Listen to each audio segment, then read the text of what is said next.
할렐루야. 영광 가운데 임하신 하나님께 하나님께 감사와 찬양과 영광의 박수 올려드리겠습니다. 아멘. 네, 2022년 1월 첫 주부터 시작된 우리 요한계시록 강해가 오늘로써 이제 마치게 되었습니다.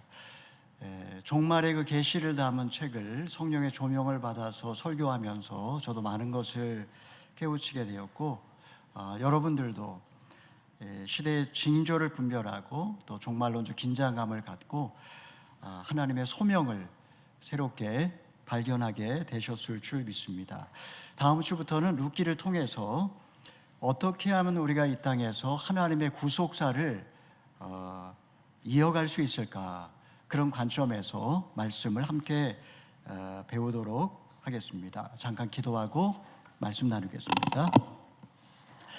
살아계신 하나님 아버지, 전쟁과 기근과 전염병으로 세상에 어두움이 덮인 시대에 요한계시록을 통하여 역사의 시작과 끝이 되시는 하나님에 대해 배우게 하여 주시니 감사를 드립니다.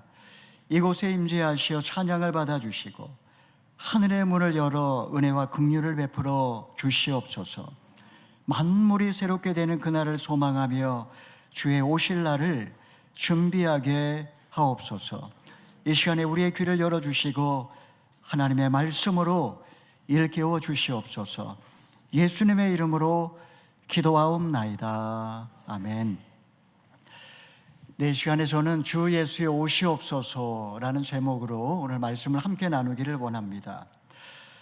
최근 기록적인 가뭄과 폭염으로 바짝 말라가는 유럽의 강에는 헝거스톤이 속속 모습을 드러내고 있습니다. 독일어로는 홍거슈타인이라고 그렇게 부릅니다. 이것은 강 수위가 역대급으로 낮아졌음을 알리는 도어입니다. 가뭄의 정도가 심각했던 해의 연도, 가뭄을 일으키는 재앙, 그 기후의 재앙에 대한 경고 문구 등이 그 돌에 새겨져 있습니다. 독일과 체코 사이를 흐르는 엘베강에는 1616년에 만들어진 유명한 헝거스톤이 모습을 드러냈습니다. 이 돌에는 내가 보이면 울어라 라는 그런 문구가 새겨져 있다고 합니다. 가뭄으로 인한 굶주림, 흉작에 대한 경각심을 후손에게 일깨워 주려는 목적으로 해석됩니다. 다뉴브강 수위가 100년 만에 최저로 떨어지면서 2차 세계대전 당시 침몰한 독일 군함 20척이 수면 위로 드러났습니다. 이탈리아 로마의 티베르강에서는 네로 황제가 건설한 것으로 추정되는 다리의 잔해가 발견되었습니다. 물이 있는 곳에 인류가 번성하고 도시가 성장을 해왔습니다.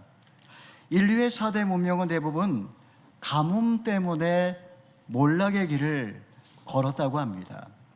비옥한 땅이 마르고 곡물 생산이 줄어들고 병충해가 극성을 부리면서 식수와 식량 부족으로 멸망을 했습니다. 문명의 운명을 결정할 극심한 가뭄이 오늘날 유럽을 강타하고 있습니다. 가스 가격이 무려 1000%가 오르고 물가가 폭등하면서 이제 굶는 사람이 늘고 있고, 이번 겨울 어떤 일이 벌어질지 모두 다 불안해하고 있는 상황입니다. 여러분, 2500년 전 예레미야 선지자가 예고한 것처럼 오늘날 하나님은 전쟁과 기근과 전염병을 통해 주님을 대적하여 높아진 세상을 심판하시는 것일까요? 인간이 미래를 예측할 수 없지만 뭔가 불길한 기운이 세상을 뒤덮고 있는 그런 불안감을 우리는 느끼고 있습니다. 우리 그리스도인은 어떤 시각으로 역사를 바라봐야 하며 어떤 태도로 역사의 종말을 준비해야 할까요? 이 시간에 본문 말씀을 통해서 역사의 완성과 하나님 나라의 도래에 대하여 함께 말씀을 생각해 보고자 합니다. 첫째는 영원히 통치하리라. 우리 1절 2절의 말씀을 읽어보겠습니다. 시작. 그 전차는 하나님과 어린 양의 보좌로부터 흘러나오는 수정같이 맑은 생명수 강을 내게 보여주었습니다. 강물은 도성에 한 흐르고 있고 강 양쪽에 있는 생명나무는 매달 열매를 맺어 12열매를 맺고 나뭇잎들은 나라들을 치료하는 데 쓰입니다. 새 예루살렘 중앙에는 하나님과 어린 양의 보좌가 있고 그 밑에서 생명수가 흘러나와서 수정같이 맑은 강을 이룹니다. 강물은 도성 한가운데를 흐르고 좌우에 생명나무는 달마다 12가지 열매를 맺고 그 나뭇잎은 만국 백성을 치료하는 약재로 쓰인다고 했습니다. 지금 사도 요한의 눈앞이 펼쳐진 이 하나님의 나라의 모습은 놀랍게도 BC 6세기에 에스겔 선지자가 본 성전의 환상과 정확하게 일치합니다. 오늘날 세상의 강물은 다 오염이 되어 있습니다. 지금 녹조로 오염된 낙동강은 독성 물질이 흐르는 그야말로 먹으면 우리의 몸에 치명적인 그런 병을 일으킬 수 있는 강물이 되었습니다. 유럽과 중국은 최악의 가뭄으로 지금 강바닥이 다 드러나고 있습니다. 뉴질랜드 수돗물의 높은 질산염은 대장암을 일으킵니다. 우리의 몸의 70%가 물인데 더러운 물을 먹으면 결국 병이 생길 수밖에 없습니다. 반면에 하나님의 나라는 어떠합니까? 하나님의 나라에는 수정같이 맑은 물이 흐릅니다. 늙지도 않고 질병도 없고 죽지도 않는 생명의 나라, 그 모습을 지금 하나님은 사도 요한에게 보여주고 있습니다. 여러분, 내가 뭘 마시느냐, 뭘 먹느냐가 건강을 좌우합니다. 탄산음료수를 좋아하고 오염된 물을 오래 마시면 몸은 망가지고 결국 질병에 걸릴 수밖에 없습니다.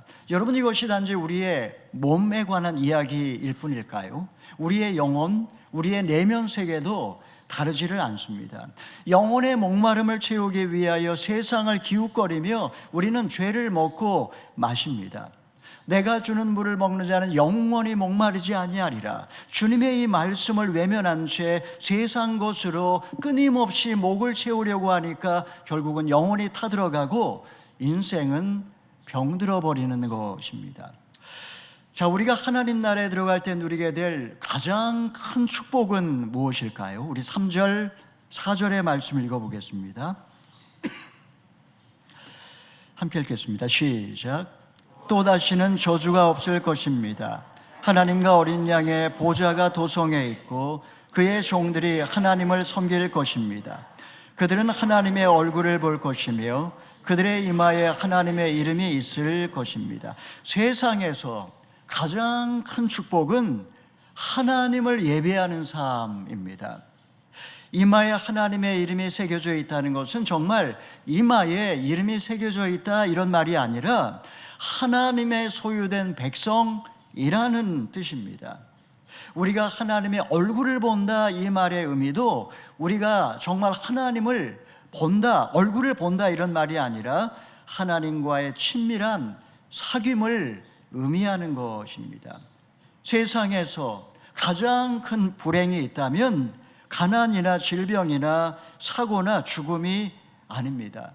가장 큰 불행은 나를 창조하시고 그리고 나를 구원하신 하나님을 알지 못한 채 고아의 심정으로 세상에서 방황하며 살다가 죽는 것, 이것이야말로 가장 불행한 인생이라고 할 수 있습니다. 요즘 현대인들은 종교의 세속화, 물질 문명의 영향으로 종교 없이도 얼마든지 행복하게 살 수 있다, 그들은 그렇게 믿습니다. 스포츠나 취미 활동이나 드라마나 TV 프로그램이 종교의 자리를 대체하고 있습니다. 이런 것을 대체 종교라고 이야기합니다. 아이돌을 숭배하며 카타르시스를 느끼고 드라마를 통해 해방과 치유를 경험합니다. 여러분, 이런 것들이 삶과 죽음의 의미를 찾게 해주고 진정 영혼의 만족을 줄 수 있을까요? 하나님을 만나기 전까지 내 영혼에는 쉼이 없었다, 그렇게 어거스틴은 고백을 했습니다. 하나님을 만날 때 우리의 영혼의 가장 큰 변화가 무엇일까요? 우리 5절의 말씀을 읽어보겠습니다. 시작. 다시는 밤이 없겠고 그들은 주 하나님께서 그들을 비추심으로 등불이나 햇볕이 필요하지 않을 것입니다. 그들은 영원히 통치할 것입니다. 여러분, 천국에는 밤이 없다고 했습니다. 이 말의 의미는 여기서 나오는 밤은 지구 자전에 의해서 생기는 어두움을 말하는 것이 아닙니다. 여기에서의 밤은 원형적인 어두움을 의미합니다. 태초에 하나님이 천지를 창조하시기 전 세상은 혼돈하고 공허했으며 칠흑 같은 어두움이 깔려 있었습니다. 하나님이 없는 세상, 원형적인 어두움이 뒤덮인 세상을 의미합니다. 이때 하나님의 우렁찬 음성이 울려 퍼집니다. 빛이 있으라. 바로 이것이 본질적인 에너지를 의미합니다. 하나님의 이제 영원한 통치의 시작을 알리는 순간입니다. 태양은 거대한 불덩어리입니다. 빛과 에너지가 태양으로부터 오지 않는다면 지구는 암흑에 빠지고 식물의 광합성은 불가능해지는 동시에 기온의 극강하로 지구의 생명체는 모두 다 전멸하고 말 것입니다. 빛은 그야말로 생명의 원천이라고 할 수가 있습니다. 인류는 오랜 세월 이 빛의 본질을 규명하기 위해서 노력했습니다. 현대 과학자들은 빛의 속도가 1초에 30만 킬로미터이며 빛의 입자 또한 이 빛의 파동 동시에 입자이면서 파동이라는 사실을 밝혀냈습니다. 그리고 이 빛을 통해서 지금 우주의 크기가 얼마인지를 지금 계산하고 있습니다. 시인은 노래합니다.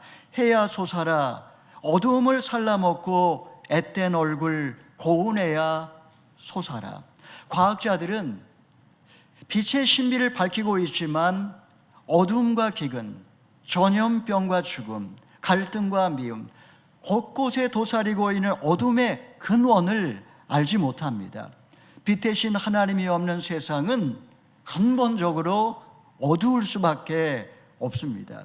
주님이 세상을 비춰주시고 우리를 영원히 통치하실 때에만 이 세상에 그리고 우리 안에 있는 어두움은 사라질 수 있다라는 말입니다. 여러분, 빛 대신 주님이 과거 어두움 가운데 있던 우리를 구원하셨다면 우리는 지금 바로 그 살아계신 하나님을 바라보며 살고 있습니까?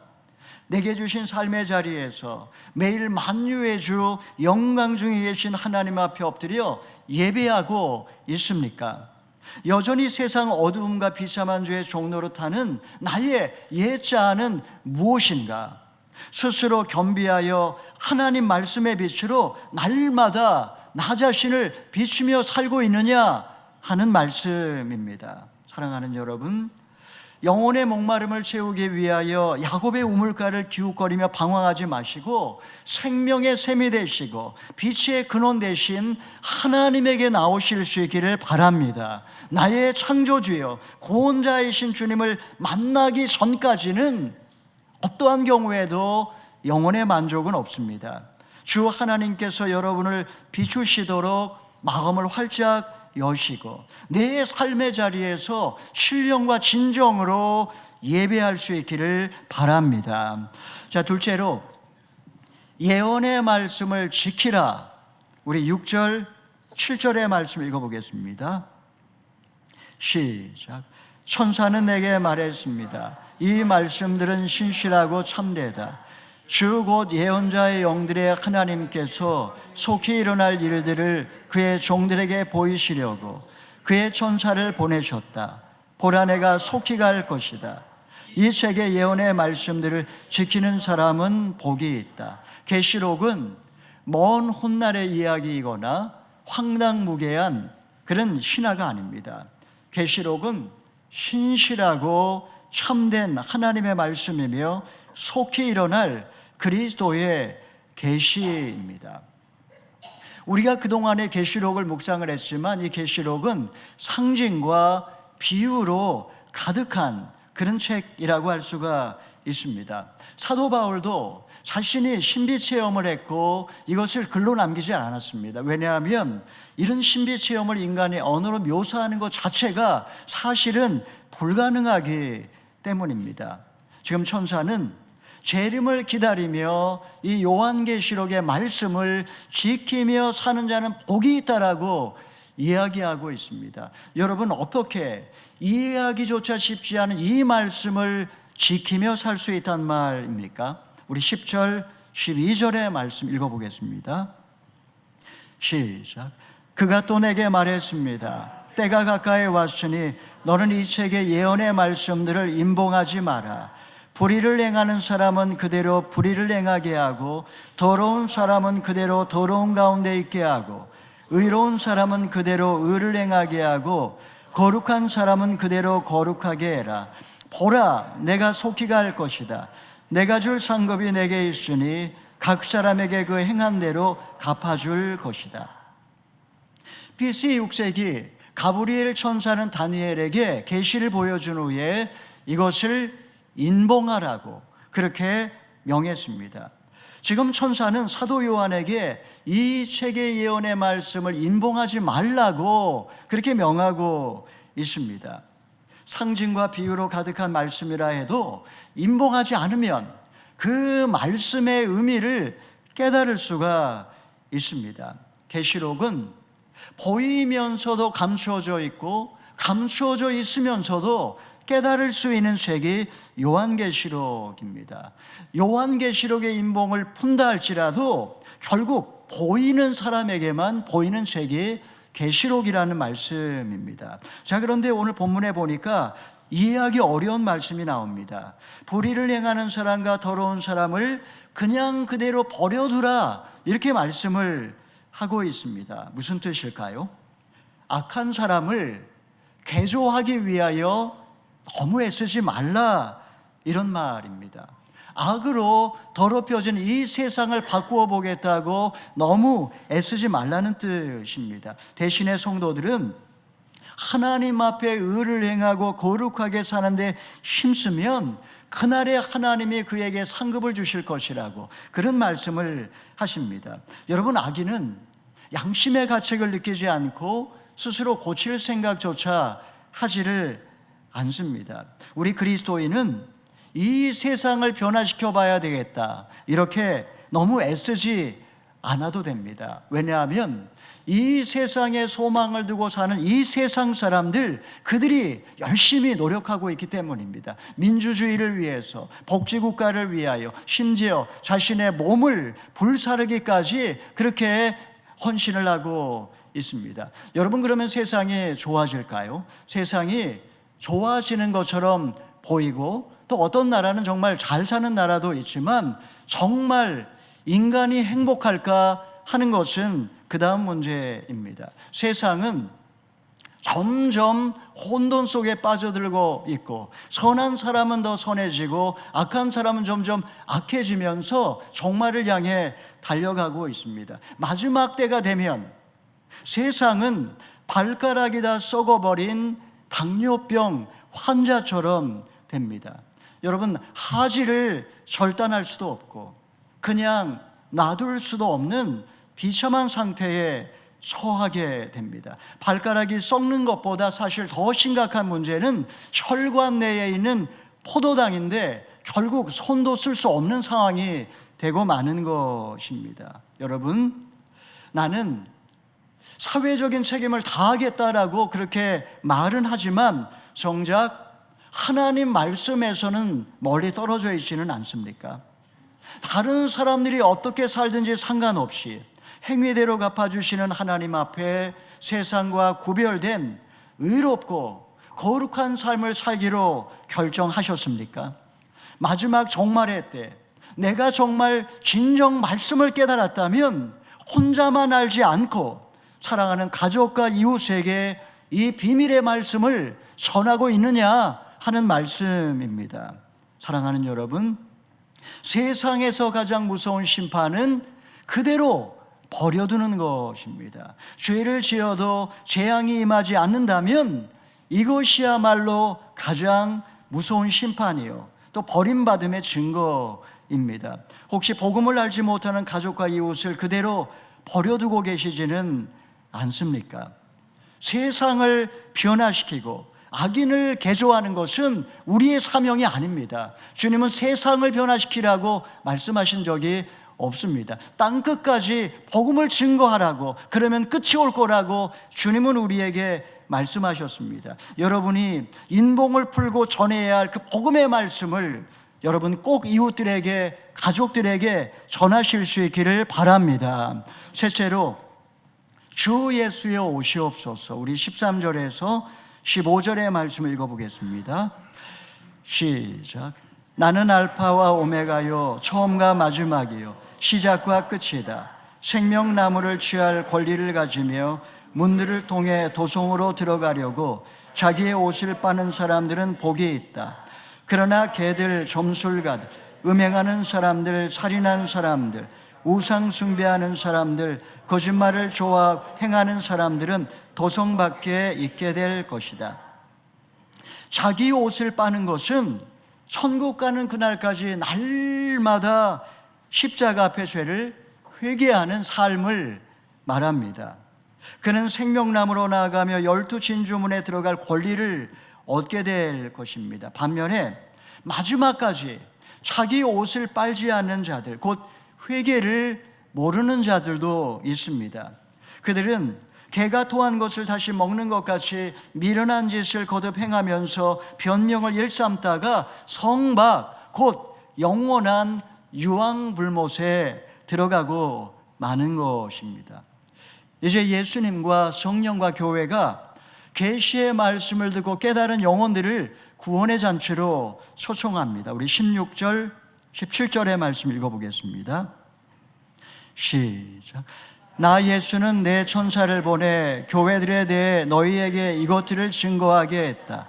나는 다윗의 뿌리요 자손이며 빛나는 샛별이다. 성령과 신부가 오라고 말씀하십니다. 이 말을 듣는 사람도 오라고 외치십시오. 목마른 사람은 오십시오. 원하는 사람은 생명수를 값없이 받으십시오. 예수님은 듣는 사람, 원하는 사람, 목마른 사람은 누구라도 오라고 초청하십니다. 사람이 구원을 얻지 못하는 이유는 죄를 많이 지었기 때문이 아닙니다. 누구라도 마음의 문을 열고 나 오기만 하면 값없이 구원을 주십니다. 하나님은 한 사람도 멸망에 이르지 아니하고 다 구원에 이르기를 원하십니다. 유황으로 타는 불못은 하나님께 나오지 않는 자가 스스로 택해 가는 곳입니다. 여러분, 오늘 내가 십자가 앞에서 빨아야 되는 나의 더러운 옷은 무엇입니까? 양심의 가책을 느끼면서도 여전히 합리화하며 괜찮다고 어쩔 수 없다고 변명하는 죄는 무엇입니까? 지금 성령과 교회의 오라고 하는 이 초청에 대하여 여러분은 어떻게 반응하고 있습니까? 여러분이 진정 말씀을 듣고 갈급하고 원한다면 이제 누군가를 향해 오라고 그렇게 외치시기를 바랍니다. 이제 사도 요한은 마지막으로 한 가지를 경계하고 있습니다. 우리 18절에서 20절의 말씀 읽어보겠습니다. 시작. 나는 이 책의 예언의 말씀들을 듣는 모든 사람들에게 증거합니다. 누구든지 이 말씀들에 어떤 것을 더하면 하나님께서 이 책에 기록된 재앙들을 그에게 더하실 것입니다. 그리고 누구든지 이 예언의 말씀의 책 어떤 것이라도 없애버리면 하나님께서는 이 책에 기록된 생명나무와 거룩한 생명 도성에서 그의 몫을 없애버리실 것입니다. 이 모든 것을 증거하신 이가 말씀하십니다. 참으로 내가 속히 갈 것이다. 아멘. 주 예수여 오시옵소서. 창세기에서 시작된 성경은 요한계시록에서 완성됩니다. 태초에 천지를 창조하신 하나님으로 시작한 성경은 마라나타, 예수의 재림을 기다리는 간구로 끝납니다. 이로써 창세기로부터 시작된 이 말씀, 이제 계시록으로 완성이 되는 겁니다. 기독교에는 이렇게 분명한 시작과 끝이 있습니다. 천지 창조에서 시작하여 새 하늘과 새 땅으로 끝났으니 더 이상 보여줄 게 있겠습니까? 성경은 그런 점에서 100% 완성된 계시라고 할 수가 있습니다. 여기에다가 더하거나 빼면 이단이 되는 겁니다. 이단은 성경을 부정하지 않습니다. 정통 기독교인 것처럼 행세합니다. 그들은 자신들의 교리를 합리화하기 위하여 성경을 인용합니다. 문제는 성경 외에 성경보다 경전 또 교주의 말을 더 중요하게 여긴다는 겁니다. 그래서 계시록을 강의할 때도 계시록을 더하거나 빼서 자신들의 교리를 꿰어 맞춥니다. 신천지의 그 성경풀이를 보게 되면 황당하기 그지없는데도 결국은 그들의 교묘한 그 교리에다 빠져들고 마는 것입니다. 아무리 어려워도 계시록은 있는 그대로 읽고 그리고 지키면 하나님이 복을 주신다라고 말씀을 하고 있습니다.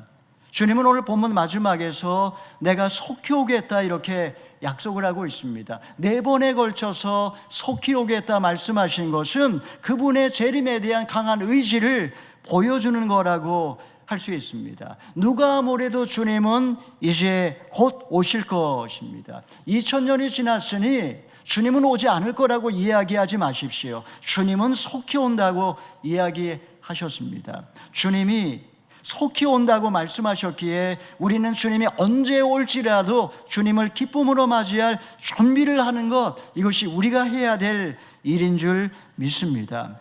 아멘. 주 예수여 오시옵소서. 오늘 주님이 오신다 할지라도 아멘. 주 예수여 오시옵소서, 여러분 그렇게 고백할 수 있습니까? 초대교회 성도들은 극심한 고난 가운데 아람어로 서로 인사를 하며 아멘. 주 예수여 오시옵소서, 마라나타라고 서로 인사를 나누었다고 합니다. 주 예수여 오시옵소서. 그만큼 그들은 주님의 재림을 간절히 사모했습니다. 핍박이 극심하고 고난의 밤이 깊을수록 이 마라나타의 외침은 더욱더 간절해졌던 것입니다. 이제 요한계시록 이 결론을 맺도록 하겠습니다. 역사는 전진하고 있습니다. 종착점은 하나님 나라입니다. 하나님 역사에 저항하는 세력이 있습니다. 어느 누가 감히 전능하신 하나님의 역사를 회방한단 말입니까? 사단과 그의 추종하는 사악한 무리들입니다. 창세전부터 그들은 부단히 역사를 왜곡시켰고 어둠의 역사를 만들어냈습니다. 선악을 알게 하는 열매를 따먹은 인간은 눈이 밝아졌고 계몽된 인간은 세속 왕국을 만들어 하나님처럼 되려고 끊임없이 하나님의 권위에 도전해 왔습니다. 18세기 프랑스 혁명 이래 인본주의자들은 위대한 인간의 시대가 도래했다 이렇게 선포했습니다. 하나님의 자리를 인간이 차지하고 이성이 말씀을 대체하는 그런 신세계를 꿈꿉니다. 탑을 높이 쌓아 하늘에까지 이르러 우리의 이름을 내자고 외칩니다. 도시를 건축하고 학문을 발전시켜 그리고 문명을 건설합니다. 21세기 우리가 살아가고 있는 이 시대, 우리의 자녀들이 살게 될 이 시대는 디지털화되어서 가상화폐와 메타버스가 이제 대세가 되어가고 있고 거대한 세계 정부가 만들어져 갈 것입니다. 10년 안에 CBDC가 보편화되고 현금은 사라져 버립니다. 안면인식 기술을 통해 정부는 국민의 사생활도 다 들여다보게 됩니다. 예수 그리스도를 믿는 성도들은 이제 대대적인 핍박을 받게 될 것입니다. 두려움에 사로잡혀 그리스도를 부인하고 짐승의 표를 받는 이들이 많아집니다. 적그리스도가 통치하는 신세계가 시작이 되는 겁니다. 현대 문명사의 끝자락에서 마지막 종말의 시대를 살아가며 우리는 그리고 우리의 자녀들은 어떻게 살아야 할까요? 여러분, 예수님은 반드시 재림하십니다. 그날 악인을 심판하시고 믿음의 중심을 지킨 성도에게는 상급을 주십니다. 우리의 궁극적인 희망은 다시 오실 예수 그리스도입니다. 아멘. 주 예수여 오시옵소서. 마라나타 신앙을 갖고 살 때 우리는 이 땅에 소망을 두지 않고 하나님 나라에 대한 산 소망을 갖고 살 수 있습니다. 사랑하는 여러분, 우리 앞에 수정같이 맑은 강물이 흐르는 그 하나님의 나라가 바로 이 땅에 펼쳐질 것을 정말 믿으십니까? 더 이상 저주가 없고 근원적인 밤이 없는 하나님의 나라에서 우리는 온전히 변모하여 새로운 인격체로 주님과 영생 복락하게 될 것입니다. 지금은 죄로 병들어 있고 악으로 오염되어 있지만 우리의 비전은 하나님의 희망 속에는 역사의 완성이여 나의 영광스러운 미래의 모습인 줄 믿으시기를 바랍니다. 사랑하는 성도 여러분, 오늘날 전쟁과 기근과 전염병으로 세상이 지금 칠흑 같은 어둠에 덮여가고 있습니다. 이것은 종말의 날이 다가오고 있음을 보여주는 징조임에 분명합니다. 사악한 어둠의 권세가 발악하고 있지만 어린 양 되신 예수 그리스도가 지금 역사의 마지막 날 대장 되신 주님께서 승리를 위해 싸우고 계십니다. 우리 모두가 이 계시의 말씀을 듣고 읽고 지키면서 광야에 외치는 자의 소리로서 이 복음을 전하실 수 있기를 바랍니다. 역사는 오메가 포인트를 향해 치닫고 있고 나의 인생 역시 죽음의 때를 향해 달려가고 있습니다. 우리 모두가 종말론적인 긴장감을 갖고 깨어 기도하며 지혜롭고 충성된 청지기로 살다가 생명수의 강이 흘러넘치는 하나님 나라에서 영생 복락을 다 누리시는 저와 여러분 다 되기를 주님의 이름으로 축원합니다. 아멘.